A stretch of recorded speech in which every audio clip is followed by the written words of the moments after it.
প্রিয় একাদশ শ্রেণীর শিক্ষার্থী বন্ধুরা, অনলাইন ক্লাসে তোমাদের স্বাগত। আমি কামরুন নাহার, প্রভাষক, ফিনান্স, ব্যাংকিং ও বীমা, police lines school and college, Bogura. আজকে আমি তোমাদের সাথে আলোচনা করব ফিনান্স, ব্যাংকিং ও বীমার প্রথম পত্রের চতুর্থ অধ্যায়ের নাম আর্থিক বিশ্লেষণ। আর্থিক বিশ্লেষণ এই অধ্যায়ের উপরে আমরা এর আগে তোমাদের সাথে 3টা ক্লাস আলোচনা করেছি। তো আজকে চতুর্থ ক্লাস আলোচনা করব এবং গত ক্লাসে আমরা শিখেছি যে নগদ প্রবাহ বিবরণী কিভাবে প্রস্তুত করতে হয়। তো সেই সংক্রান্ত আমরা একটা চার্ট শিখেছি। এই চার্টটা কিন্তু তোমাদের অবশ্যই ভালোভাবে রপ্ত করতে হবে নগদ প্রবাহ বিবরণী প্রস্তুত করার জন্য। আমরা আজকে নগদ প্রবাহ বিবরণী সংক্রান্তই একটা অঙ্ক শিখব। এর আগেও আমরা নগদ প্রবাহ বিবরণীর একটা অঙ্ক করেছিলাম, আজকে আরেকটা অঙ্ক শিখব। দেখো, আমরা অঙ্কে চলে যাই। আমি এখানে একটা অঙ্ক লিখেছি যে 2019 সালের 31শে ডিসেম্বর তারিখে পদ্মা কোম্পানির আর্থিক বিবরণীর কিছু তথ্য নিম্নে দেয়া আছে এবং বিবরণ দেয়া আছে, টাকার পরিমাণ দেয়া আছে। বিবরণে দেখো, ক্রেতাদের নিকট হতে নগদ আদায়, কাঁচামাল সরবরাহকারীদের নগদ পরিশোধ, নগদে সুদ পরিশোধ, আয়কর পরিশোধ, মেশিন ক্রয়, আসবাবপত্র বিক্রয়, শেয়ার ইস্যু, লভ্যাংশ পরিশোধ, দীর্ঘমেয়াদী দায় পরিশোধ, অর্থাৎ পদ্মা কোম্পানির আর্থিক বিবরণীর এই তথ্যগুলা দেয়া আছে। এবং শেষে লেখা আছে, দেখো, বিগত বছরের তুলনায় 2019 সালে নগদ যে বৃদ্ধি পেয়েছে, অর্থাৎ পদ্মা কোম্পানির আগের বছরগুলোর তুলনায় 2019 সালের নগদ যেটা বৃদ্ধি পেয়েছে। এবং গ নম্বরের জন্য প্রশ্ন, এরকম প্রশ্ন থাকতে পারে যে পদ্মা কোম্পানির পরিচালন কার্যাবলী হতে নগদ প্রবাহ নির্ণয় করো। এবং ঘ নম্বরের প্রশ্ন থাকতে পারে যে 2019 সালে কোম্পানির নগদের বৃদ্ধির কারণ নগদ প্রবাহ বিবরণী প্রস্তুতের মাধ্যমে ব্যাখ্যা করো। এখানে যেহেতু শেষের লাইনে বলেছে যে 2019 সালে পদ্মা কোম্পানির নগদ জেটটা বৃদ্ধি পেয়েছে, তো এইটাই বলতেছে যে এই নগদ জেটটা কেন বৃদ্ধি পেয়েছে সেটা নগদ প্রবাহ বিবরণীর মাধ্যমে ব্যাখ্যা করা। এই জন্য আমাদের কি করতে হবে? নগদ প্রবাহ বিবরণী তৈরি করতে হবে। প্রথমে আমরা গ নম্বর প্রশ্নটা সলভ করব। গ নম্বরে বলা আছে পদ্মা কোম্পানির পরিচালন কার্যাবলী হতে নিট নগদ প্রবাহ নির্ণয় করো। আমরা গত ক্লাসেও শিখেছি যে পরিচালন কার্যাবলী থেকে নিট নগদ প্রবাহ নির্ণয়ের কয়টা পদ্ধতি আছে। এখানে 2টা পদ্ধতি আমরা শিখেছি, একটা হচ্ছে প্রত্যক্ষ পদ্ধতি আর একটা পরোক্ষ পদ্ধতি। এখানে কিন্তু বলে দেয়া নাই যে তোমাকে কোন পদ্ধতিটা ব্যবহার করতে হবে, প্রত্যক্ষ পদ্ধতি না পরোক্ষ পদ্ধতি। তো আমাদের অঙ্কের তথ্য দেখেই বুঝতে হবে যে কোন পদ্ধতিতে আমাদের পরিচালন কার্যক্রম হতে নিট নগদ প্রবাহ নির্ণয় করতে হবে। প্রথমে আমরা একটু খেয়াল করি যে প্রত্যক্ষ পদ্ধতিটা কিভাবে তৈরি করতে হয় এবং পরোক্ষ পদ্ধতিটা কিভাবে প্রস্তুত করতে হয়।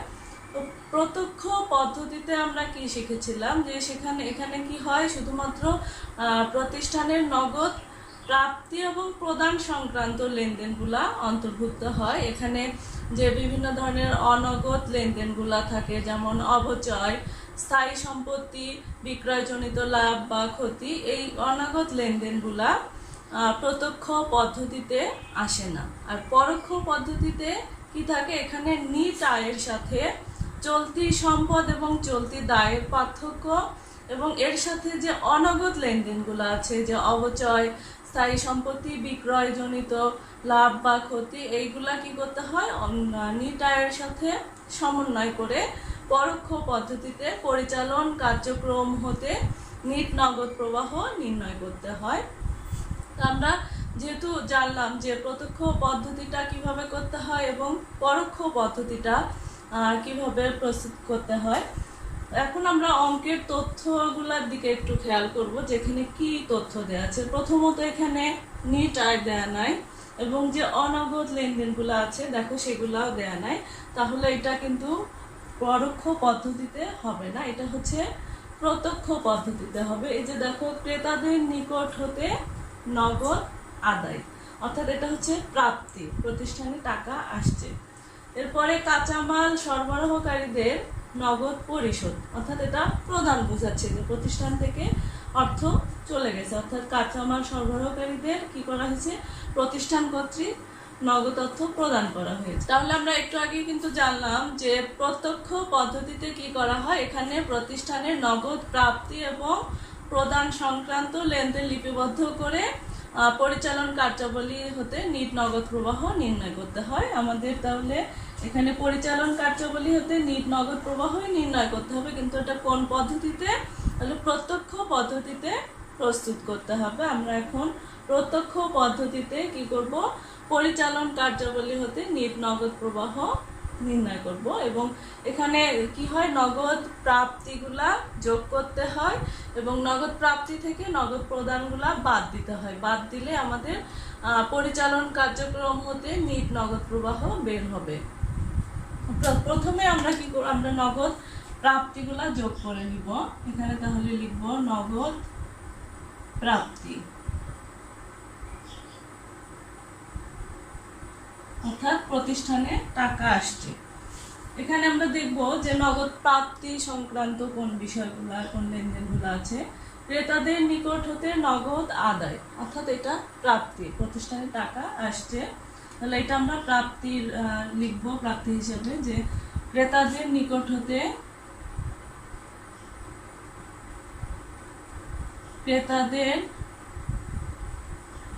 নিকট হতে নগদ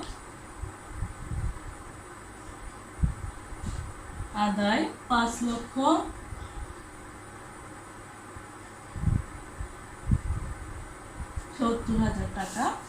এরপরে আমরা দেখব যে প্রাপ্তি সংক্রান্ত আর কোনো লেনদেন আছে কিনা। দেখো, নগদে পরিশোধ, কাঁচামাল সরবরাহকারীদের নগদে পরিশোধ, এটা হচ্ছে প্রদান বোঝাচ্ছে।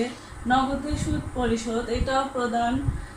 আয়কর পরিশোধ, এটাও প্রদান। এবং মেশিন ক্রয়, আসবাবপত্র বিক্রয়, এগুলা কিন্তু পরিচালন কার্যাবলীতে আসে না, এটা আমরা নগদ প্রবাহ বিবরণীর তালিকাতেই শিখেছি। এগুলো আমাদের বিনিয়োগ সংক্রান্ত কার্যাবলীতে যাবে। তাহলে আমাদের কিন্তু প্রাপ্তি সংক্রান্ত আর কোনো লেনদেন এখানে নেই, এটা তাহলে আমরা এই ঘরে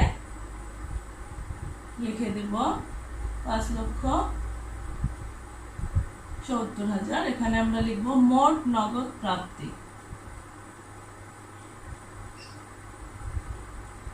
মোট নগদ প্রাপ্তি। এখন আমরা এখান থেকে নগদ প্রদান, অর্থাৎ প্রতিষ্ঠান কর্তৃক যে নগদ অর্থ প্রদান করা হয়েছে সেইগুলো এখান প্রাপ্তি থেকে কি করব, বাদ দিয়ে দিব। এখানে তাহলে আমরা লিখব নগদ প্রদান।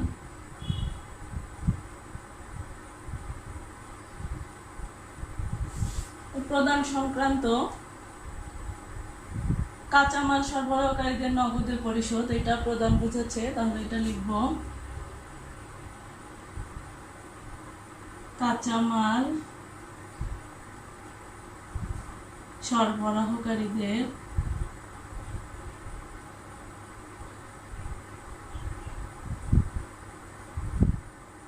নগদ পরিশোধ।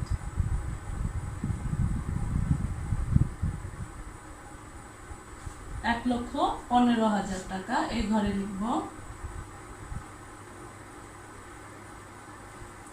এরপরে নগদ প্রদান সংক্রান্ত আছে, দেখো, নগদে সুদ পরিশোধ, নগদে সুদ পরিশোধ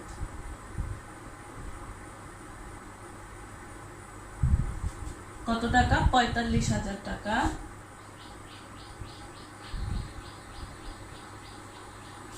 এরপরে দেখো আছে আয়কর পরিশোধ, এটাও পরিচালন কার্যাবলীতে যাবে এবং এটা নগদ প্রদান হিসাবে দেখাতে হবে, যেহেতু প্রতিষ্ঠান থেকে নগদ অর্থ চলে গেছে। আয়কর পরিশোধ কত টাকা? 35,000 টাকা।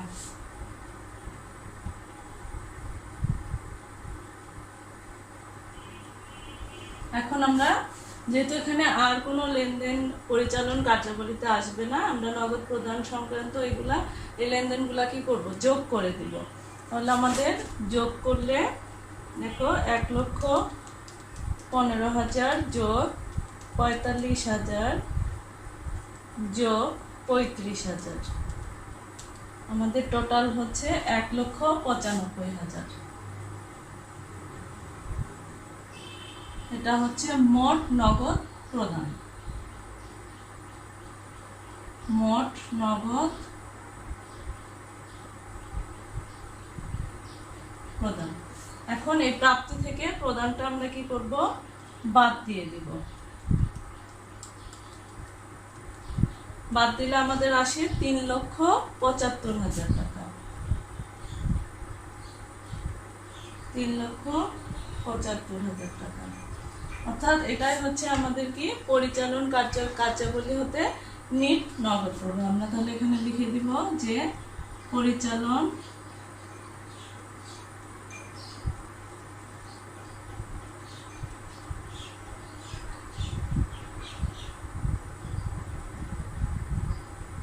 কার্যাবলী হতে নিট নগদ প্রবাহ।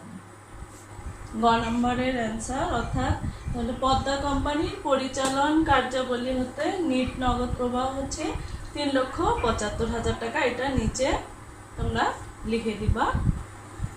এখন আমরা ঘ নম্বর প্রশ্নটা সলভ করব। ঘ নম্বরে বলা আছে 2019 সালে কোম্পানির নগদের বৃদ্ধির কারণ নগদ প্রবাহ বিবরণী প্রস্তুতের মাধ্যমে ব্যাখ্যা করো। তার আগে তাহলে আমাদের কি করতে হবে? নগদ প্রবাহ বিবরণী তৈরি করতে হবে এবং নগদ প্রবাহ বিবরণীর তথ্যের ভিত্তিতে আমাদের ব্যাখ্যা করতে হবে যে 2019 সালে যে নগদ জেটটা বৃদ্ধি পেয়েছে এটা কেন বৃদ্ধি পেয়েছে। আমরা তাহলে প্রথমে কি করব? নগদ প্রবাহ বিবরণী প্রস্তুত করব এবং এখানে উপরে যে কোম্পানির কথা বলা থাকবে সেইটা লিখব। নগদ প্রবাহ বিবরণী 2019 সালের 31শে ডিসেম্বর তারিখে সমাপ্ত বছরের জন্য। এখন দেখো আমি এখানে পরিচালন কার্যাবলীতে নিট নগদ প্রবাহ লিখছি 3,75,000 টাকা। এটা যেহেতু আমরা গ নম্বরে কিন্তু সলভ করেছি, আমরা জানি যে নগদ প্রবাহ বিবরণী সাধারণত পরিচালন কার্যাবলী, বিনিয়োগ কার্যাবলী, অর্থায়ন কার্যাবলী সমন্বয়ে প্রস্তুত করতে হয়।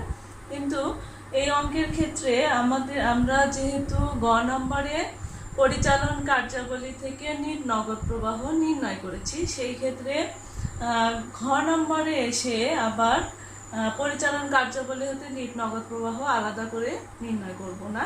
আমরা শুধু ওখানে যে পরিচালন কার্যাবলী থেকে নিট নগদ প্রবাহ পেয়েছি 3,75,000 টাকা, সেইটা নগদ প্রবাহ বিবরণীতে প্রথম বসিয়ে দেব। যদি এটা গ নম্বরে নির্ণয় আমরা না করতাম তাহলে কিন্তু কি করতাম? প্রথমে পরিচালন কার্যাবলী হতে নিট নগদ প্রবাহ আগে নির্ণয় করতাম, তারপরে বিনিয়োগ কার্যাবলী, তারপরে অর্থায়ন কার্যাবলী। যেহেতু এটা গ নম্বরে আমাদের করাই আছে, সেই ক্ষেত্রে আমরা শুধু পরিচালন কার্যাবলী হতে নিট নগদ প্রবাহ কত আসছে সেইটা আমরা কি করব? এখানে বসিয়ে দেব। এটা হচ্ছে ঘ নম্বর প্রশ্ন। এখন আমরা বিনিয়োগ সংক্রান্ত কার্যাবলী অর্থাৎ বিনিয়োগ কার্যাবলী হতে নিট নগদ প্রবাহ নির্ণয় করব এবং আমরা জানি যে বিনিয়োগ সংক্রান্ত কার্যাবলীতে এখানে কোন লেনদেনগুলো আসবে। এখানে স্থায়ী সম্পত্তি যদি ক্রয় করা হয় বা বিক্রয় করা হয়, অথবা যদি কোম্পানি নতুন বিনিয়োগ করে অর্থাৎ অন্য কোম্পানির সিকিউরিটিজ ক্রয় করে বা বিনিয়োগ ভাঙানো, সিকিউরিটিজ বিক্রয় করা, তো এই সংক্রান্ত লেনদেনগুলাই বিনিয়োগ কার্যাবলীতে আসবে। আমরা এখন দেখি যে এই সংক্রান্ত কোন লেনদেনগুলো আছে। এখানে মেশিন ক্রয়, এটা হচ্ছে কি স্থায়ী সম্পত্তি ক্রয়, তাহলে এটা কি বিনিয়োগ কার্যাবলীতে আসবে। তাহলে আমরা লিখি যে মেশিন ক্রয়, মেশিন ক্রয় আছে 1,30,000 টাকা। এবং মেশিন ক্রয় করলে কি হবে, এই ক্ষেত্রে প্রতিষ্ঠান থেকে নগদ টাকা চলে যাবে না প্রতিষ্ঠানে টাকা আসবে? ক্রয় করলে আমি মেশিন তা আমি পাচ্ছি, কিন্তু এর বিনিময়ে প্রতিষ্ঠান থেকে কি হচ্ছে, নগদ টাকা চলে যাচ্ছে, সেহেতু এটা কি, এটা মাইনাসে দেখাতে হবে। এরপরে দেখো যে আসবাবপত্র বিক্রয়, অর্থাৎ প্রতিষ্ঠান আসবাবপত্র বিক্রি করেছে, বিক্রি করে টাকা পেয়েছে, তাহলে এটা প্রতিষ্ঠানে টাকা এসেছে, এটা আমাদের কি করতে হবে, যোগ হিসাবে দেখাতে হবে, এবং এটা বিনিয়োগ কার্যাবলীতে আসবে। আসবাবপত্র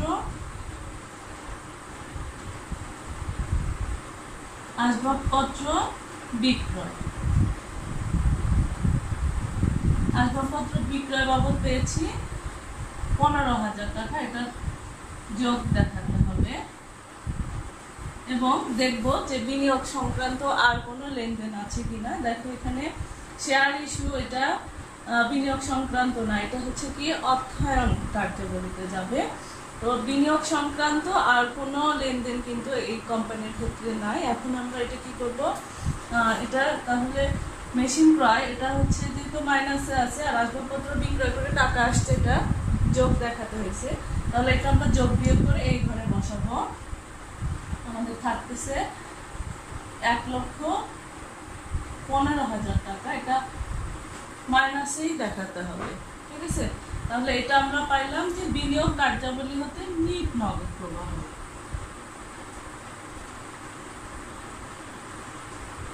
বিনিয়োগ কার্যাবলী হতে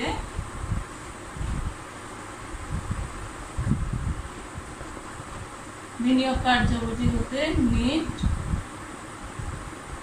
নগদ প্রবাহ। এখন আমাদের নির্ণয় করতে হবে অর্থায়ন কার্যাবলী হতে নিট নগদ প্রবাহ। অর্থায়ন কার্যাবলীতে কোন বিষয়গুলো অন্তর্ভুক্ত হয়? অর্থায়ন কার্যাবলীতে যদি প্রতিষ্ঠান শেয়ার ইস্যু করে, বা হচ্ছে ঋণপত্র, বন্ড ঋণপত্র ইস্যু করে, অথবা লভ্যাংশ পরিশোধ করে, অর্থাৎ শেয়ার মালিকদের যখন লাভের অংশ বন্টন করা হয় তাকে লভ্যাংশ বলে, অর্থাৎ শেয়ার মালিকদের যখন লভ্যাংশ পরিশোধ করা হয়, বা প্রতিষ্ঠান কর্তৃক দীর্ঘমেয়াদী দায় পরিশোধ করা হয়, সেই লেনদেনগুলাই মূলত অর্থায়ন কার্যাবলী হতে নগদ প্রবাহে আসে। আমরা দেখি যে এখানে অর্থায়ন কার্যাবলী আছে শেয়ার ইস্যু, লভ্যাংশ পরিশোধ এবং দীর্ঘমেয়াদী দায় পরিশোধ। তো শেয়ার ইস্যু করলে প্রতিষ্ঠানে কি টাকা আসে, এই জন্য এটা হচ্ছে 1,20,000 টাকা আমাদের যোগ হিসাবে দেখাতে হবে। কারণ আমরা জানি যে নগদ প্রবাহ বিবরণী এখানে অর্থাৎ নগদ লেনদেনগুলাই আসে যে প্রতিষ্ঠানে টাকা আসতেছে না চলে যাচ্ছে। যদি প্রতিষ্ঠানে নগদ টাকা আসে তাহলে যোগ হিসাবে দেখাবো, আর যদি প্রতিষ্ঠান থেকে নগদ টাকা চলে যায় সেটা আমাদের মাইনাসে দেখাতে হয়। তো এই ক্ষেত্রে শেয়ার ইস্যু করলে যেহেতু টাকা আসবে, এটা যোগ দেখাতে হবে 1,20,000 টাকা। এরপরে আছে লভ্যাংশ পরিশোধ। লভ্যাংশ পরিশোধ বাবদ 50,000 টাকা, অর্থাৎ প্রতিষ্ঠান থেকে টাকা চলে গেছে, এই জন্য 50,000 টাকা কি মাইনাসে দেখাতে হবে। এরপরে দেখো যে দীর্ঘমেয়াদী দায় পরিশোধ, অর্থাৎ প্রতিষ্ঠান দীর্ঘমেয়াদী দায় পরিশোধ করেছে, এখানেও প্রতিষ্ঠান থেকে কি টাকা চলে গেছে, এবং এই 80,000 টাকাও মাইনাসে দেখাতে হবে। এবং হচ্ছে যোগ বিয়োগ করে আমাদের হচ্ছে মাইনাসে আসতেছে 10,000 টাকা, অর্থাৎ এখানে 10,000 টাকা বহিঃপ্রবাহ হয়েছে, এবং এই 10,000ই হচ্ছে অর্থায়ন কার্যাবলী হতে নিট নগদ প্রবাহ। এবং হচ্ছে আমরা পেয়ে গেছি যে পরিচালন কার্যাবলী হতে নিট নগদ প্রবাহ, বিনিয়োগ কার্যাবলী হতে নিট নগদ প্রবাহ, অর্থায়ন কার্যাবলী হতে নিট নগদ প্রবাহ পেয়ে গেছি। তো এই তিনটা যোগ বিয়োগ করে আমাদের আসতেছে 2,50,000 টাকা, অর্থাৎ এটা যেহেতু প্লাস ফিগারে এসেছে তাহলে কি নগদ জেরটা বৃদ্ধি পেয়েছে, আমরা এখানে লিখে দিব নগদ জের বৃদ্ধি। এখন কিন্তু আমরা মন্তব্য করতে পারবো। আমাদের অঙ্কেও বলা ছিল, দেখো যে বিগত বছরের তুলনায় 2019 সালে নগদ জের বৃদ্ধি পেয়েছে। হ্যাঁ, 2019 সালের নগদ জের কি হয়েছে, বৃদ্ধি পেয়েছে। এবং হচ্ছে প্রশ্নে ছিল যে এই নগদ জেরটা কেন বৃদ্ধি পেয়েছে, তো সেটা নগদ প্রবাহ বিবরণী প্রস্তুতের মাধ্যমে ব্যাখ্যা করতে বলছে। আমরা কিন্তু এখন সহজেই ব্যাখ্যা করতে পারবো যে নগদ যেটা কেন বৃদ্ধি পেয়েছে। দেখো, পরিচালন কার্যাবলী থেকে নিট নগদ প্রবাহ 3,75,000 টাকা। এটা কি? এটা হচ্ছে কি আন্তঃপ্রবাহ হয়েছে, যেহেতু এটা প্লাস ফিগারে আছে। এবং হচ্ছে বিনিয়োগ কার্যাবলী হতে নগদ প্রবাহ, দেখো এখানে 1,15,000 টাকা। এটা কি মাইনাস ফিগার আছে, তার মানে কি প্রতিষ্ঠান কর্তৃক বহিঃপ্রবাহ হয়েছে, অর্থাৎ প্রতিষ্ঠান থেকে টাকা চলে গেছে। এরপরে দেখো অর্থায়ন কার্যাবলীতেও একই 10,000 টাকা কি মাইনাসে আছে, তার মানে কি 10,000 টাকা কি অর্থায়ন কার্যাবলীতে বহিঃপ্রবাহ হয়েছে। তো তাহলে আমরা স্বাভাবিকভাবে কিন্তু বলতে পারছি যে নগদ যেটা বৃদ্ধি পাওয়ার কারণ হচ্ছে পরিচালন কার্যাবলী। পরিচালন কার্যাবলীতে কি আন্তঃপ্রবাহ হয়েছে এবং বিনিয়োগ কার্যাবলী অর্থায়ন কার্যাবলীতে বহিঃপ্রবাহ হয়েছে। এবং হচ্ছে পরিচালন কার্যাবলীতে আন্তঃপ্রবাহ হওয়ার কারণেই প্রতিষ্ঠানের কি নগদ যে বৃদ্ধি পেয়েছে। এইভাবে তোমরা মন্তব্য দিতে পারো। তো প্রিয় শিক্ষার্থী বন্ধুরা, আজকের ক্লাসে যে অঙ্কটা আমরা সলভ করলাম আশা করি বুঝতে পেরেছো। তো বাসায় অঙ্কটা ভালোভাবে প্র্যাকটিস করবে। আরও অঙ্কের ক্ষেত্রে বরাবরই তোমাদের যেটা বলি যে তুমি যত প্র্যাকটিস করবে তত কিন্তু অঙ্ক ভালো বুঝবে এবং শিখতে পারবে। প্রিয় শিক্ষার্থী বন্ধুরা, আজ এই পর্যন্তই। তোমরা ভালো থাকো, সুস্থ থাকো। আল্লাহ হাফেজ।